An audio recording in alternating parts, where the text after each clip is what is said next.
Саламатсыздарбы? Күндүн жыйынтыгы менен бүгүн 24 көрсөтүүсү.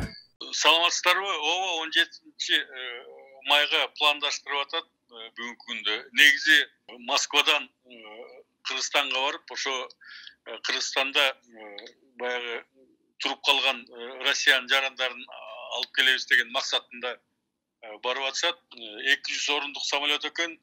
Биз болсо бүгүнкү күндө 400 орун белгиле деп сурап атабыз. Анан эң биринчи бүгүнкү күндө атайын комиссия түздүк. Ушу аяка диаспоранын өкүлдөрү ошол комиссияны башкарат. Эми билесиңер, ар кандай сөздөр жанагындай ушак айыңдар, коррупция деген күнөөлүү иштебес үчүнчү. Андан тышкары ошо штабтын мүчөлөрү кирет. Эң биринчи оорукчалдар, тилекке каршы Россияда элчиликке кайрылган абдан көп кишилер бар экен. Жүрөгү ооругандар, рак менен ооругандар, бөйрөк менен ооругандар, ашкасан операцияга келгендер, ушундай кишилер көп экен. Ошолор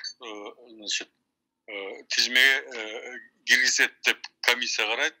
Экинчи ошо боюнда бар аялдар и кичинекей өспүрүм балдары бар аялдар, ошолор кирет. Ошол негизги, ошол эле толуп калат го деп ойлоп атабыз биз бүгүнкү күндө. Хостелде жаткан жана 17 марттан бери самолетко учак билет албай кеткендер хостелде жаткан же өкмөттүн акчасынан эсебиненчи. Анан Оренбургда кеткендер ушулар кайтарылабы же алар каралган жокпу? Жок, эми карап атабыз. Эгерде жанагы самолет чоң болуп калса, албетте биз аларга сунуштайбыз. Бирок чечиле элек да чоң самолет. Эми билесиңер да, обычно Кыргызстанга кичинекей эле самолет түзөбүз, 200 орундукчу. Азыр болсо чоң аэробус А310 ошо Аэрофлотто бар экен, ошолор бергиле деп сурап атабыз да. Буюрса караштырып атат Россия тарап. Чечилебизге деген үмүттө күтүп отурабыз. Албетте баягы көптөн бери күтүп калган биздин жарандарды хостелде болобу, башка жерде болобу, ошолорго дагы мындай оорукчал эме жанагы боюнда бар өспүрүм балдар, карылардан кийин ошолорго дагы орун калса сунуштайбыз да. Бордоштор, буюрса ушул оор акыбалдан, жаман илдеттен дагы чыга турган күнүбүзгө келип калды. Көбөт азы кал дегендей, урматтуу туугандар, особенно ушул чет жерде жүргөндөр, Россияда жүргөндөр, урматтуу туугандар, жол жабык, карантин, границалар жабык экенин билип туруп, ушу границага барып атасыңар. Ошону ташып барган биздин такси жигиттер ушундай нерсени токтотсок, мынакей Оренбургтан, Илецктен өткөндө бир ай жатып, кече Кыргызстанга барышты.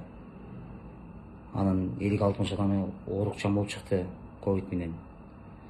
Обсервация жаткысы ал жерден урушуп, кол көтөрүп, ал жерден качышып,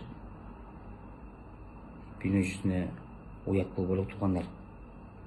Башыбызга чоң сыноо түштү.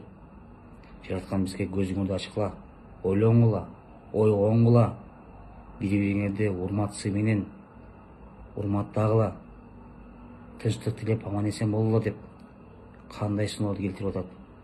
Бирок ошону дагы да сезбей, дагы да түшүнбөйбүз, урматтуу туугандар. Андыктан, урматтуу туугандар, аман болуп, тынчтыкты, тартипти сактап, кичине чыдап турайлык. Assalomu alaykum jamoat. Корзина боюнча Көпүздүн экөөбүз Түбек экөөбүз келип, халал магазинден тууктардан алып атабыз. Жогот болуңуздар. Бардыгы жакшы, халал. Өзүңүздөр кабыл болсун.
урматтуу биздин мекендештерди коргоо штабынын Жаңылан коомунун тургундары, биз сиздерге ушундай кырдаалда жардам көрсөткөндүгүңүздөр үчүн ыраазычылык билдирели деп видео тартып атабыз. Бүгүн Москвада 10 май 2020 биз Москванын Зеленоград шаарында жашайбыз. Кыргызстандын Ош областынын Алай районунун жашоочуларыбыз. Биз марттын башында атабыз Кыргызстанга кетип, кайра келгенге жетишпей калып, ушул кырдаалда мен жумуштан COVID-19 жүктүрүп алып, 14 күн карантинде үйдө калып, сиздерге жардам сурадык. Жардамга кол сунганыңыздар үчүн биз сиздерге үй бүлөмдүн атынан ыраазычылык билдиребиз жана сиздерге Аллах ушул улуу орозо күнүндө, Рамазан айында тилеген максаттарыңыздарды кабыл кылсын. Аллах ишиңиздерге ийгилик берсин. Элибиз аман, жерибиз тынч болсун. Бала чакаңыздар менен, үй бүлөңүздөр менен ар дайым аман болуп, элдин жардамына, эл керегине жарап жүрө бериңиздер. Москва шаарындагы бардык бизди колдогон мекендештерибизге Жаңылан штабына терең билдиребиз. Чоң рахмат. Алтайский крайдагы Бийск шаарынын Алтайский государственный гуманитарный педагогический университеттеринин кылган ишиңер үчүн силерге чоң рахмат. Сиздердин бөлүп берген акчаңыздарга биз 30 студентке кайрымдуулук тамак ашты продукттар алып силер үчүн колдоолорду берип жатабыз. Буюрса силерге чоң рахмат. Ниет болсо, бул маселени 10 күндө 2 жумада чечип койсо болот эле. Анын жолун айтып да бергенбиз. Бир эле жолу бар. Мен эсиңиздерге салгым келет, мына жерде көп 5-чакырылыштын депутаттары отурат. 13-жылы баягы атыш болгондо Көкташтын жанында Өзбекстан тарап биз бүт жабык турган границалары. Бизден контрабанданы ушундай жапкан элек убагында. Тажиктердин компетенттүү генерал келген сүйлөшүүгө. Каалаган условияларды аткаралы, только ачып бергиле. Ошондо бизде мындай тарыхтагы болуп көрбөгөндөй шанс болгондо бүт маселени чечип алганга. Тилекке каршы баягы биздин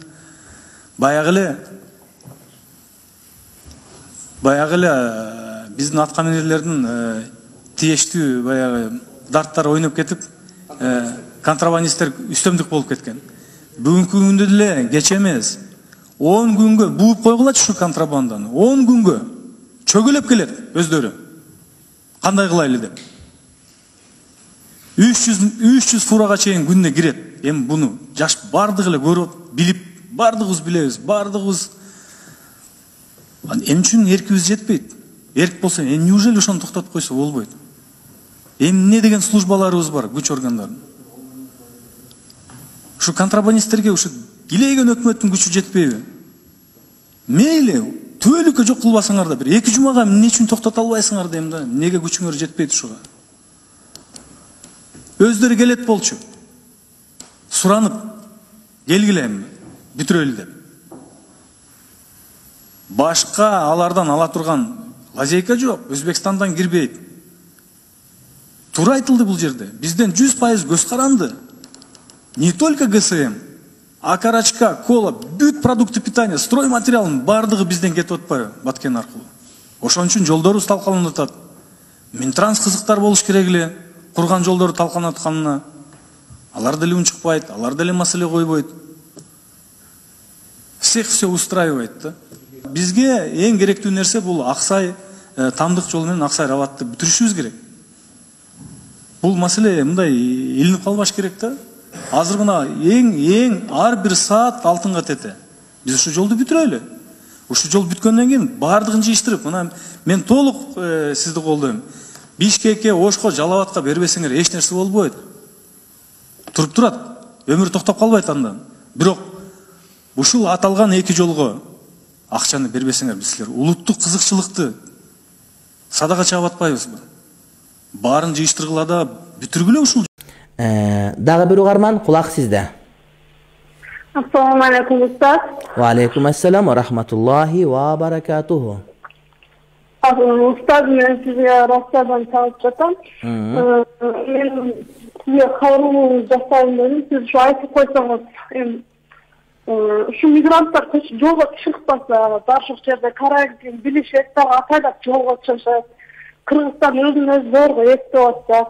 Rossiyada asıl algan hiç kim yok. Bir-birimizge yardam berip atat, Kıraşıgır, ökülçülük yardam berip atat, zeket berip atat. Oturup turuşta sabırgızda kitine. Atengen bağa çakaman gıdavat oltamızda oşonça kesel aparışta hazır. Bir başların oylayıp eli yurttu da olursa değil de. İşte karın sokak. Özür migrantlar bir yakta kınal otkanımız dedi de o yaktağlarda da oylayıp. Bir karı da koysanız.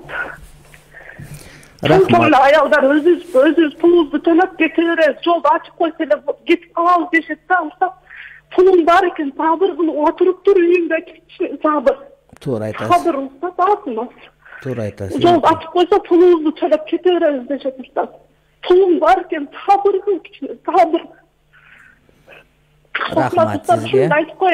Allah razı olsun. Urmаттуу mekендештер, мына Орусиядан чалып аткан карындашыбыз айтат. Кээ бир адамдар акчабыз бар, жолду ачып койсо өзү кете берет элек деп айтып атат дейт. Анан Кудайга шүгүр Орусияда өлүп калган жерибиз жок, жардам берилип атат өкүлчүлүктөн, зекеттер берилип атат. Чыдап тура турган болсок элди кыйнабайт элек. Чындыгында азыр көп кыжаалатчылык болуп турат. Мамлекет катары аброюбуз төмөн түшүп баратат, анткени Кыргызстан эле калып калды деп. Бирок ошонун арасында кашкөйлүк кылып эле, кайсарлык кылып эле, жок мен ушундай күндөрдө барышым керек деп атканы менен туура кээ бирлери зарыл ооруп калган, барган, айрып тура турган жери жок. А бирок кээ бир адамдар чындап эле акчасы бар, башкасы бар болгон болсо, ошол акчаларын жеп отурса, анан тиги банктан которуп койсо, бияктан алып алып ошолдор жеп турган болсо, менимче жакшы. Туура бардыгын күнөөлөй албайбыз. Кээ бирөө зарыл келгенге туура келет. А бирок кээ бирлер ошол ооруп атканда эле келе турган болуп, мындай бир дүүлүгү алган, албетте бул жакшы эмес. Мына бул сөз биздин сөз эмес, балким ошол Орусиядан өзүнөн чыгып аткан, ушул жерде абалды билип аткан карындашыбыздын сөзү. Ошондо урматтуу бир туугандар келгиле. Абал кыйналып турганда мынакей сабыр кылып тура турайлык, бардык ордуна келет, бардык ачылат. Анан бардык кыйынчылык артта калат. Ошондуктан мамлекетте кыйнагандан, ыңгайсыз абалга калтыргандан этият болушубуз керек, урматтуу бир туугандар. Чындап эле азыр интернетте көрүнүп аткан кыргыздар жолго жөө чыгыптыр, анан биякта отуруптур деп. Мамлекеттердин өздөрүнүн талаптары, шарттары бар. Ошол жерден чыгууга мүмкүн болбошу мүмкүн, башка болушу мүмкүн.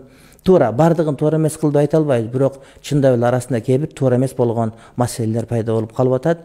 Мындай бир сезим менен, мындай бир жанагыдай бир индийский фильмдердегидей болуп, мындай бир акыл менен эмес, жанагыдай бир жүрөк эле байланып калып, ошо менен жашай бергенден токтотушубуз керек, урматтуу бир туугандар. Бул жакшылык алып барбаган маселе. Туура. Дагы кайталап айтам. Дагы менин сөзүмөн бөйрөктөн шыйрак, жумурткадан кыр чыгарып, чубага түшүнүп айтып атат. Ал үйүндө отурат дебеш керек. Ошол жака барып иштеп атабызбы, аракет кылдыкпы, сабырлып тура турайлык, бардык ордуна келет, урматтуу бир туугандар. Эми өтө зарыл болуп келип аткандарга айлабыз жок.